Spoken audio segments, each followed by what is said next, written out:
निर्माणाधीन मंडी जालंधर राष्ट्रीय राजमार्ग वाया कटोला का कार्य धीमी गति से चलने से मंडी सदर विधानसभा क्षेत्र के लोगों को भारी परेशानियों का सामना करना पड़ रहा है।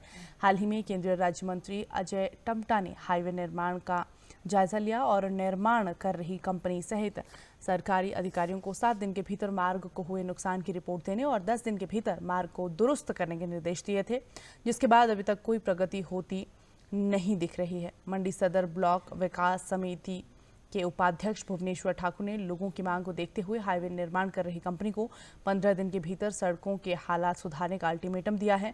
उन्होंने कहा कि मंडी से जालंधर तक निर्माणाधीन राष्ट्रीय राजमार्ग का काम मंडी सदर क्षेत्र में कछुआ चाल से चल रहा है। 4 वर्षों बाद भी इसका निर्माण कार्य पूरा नहीं हुआ है। भुवनेश्वर ठाकुर ने कहा कि अगर 15 दिन के भीतर कोई भी कार्रवाई नहीं हुई तो प्रभावित क्षेत्र के सभी ग्रामीण सड़कों पर उतरकर बड़े आंदोलन करने को मजबूर होंगे।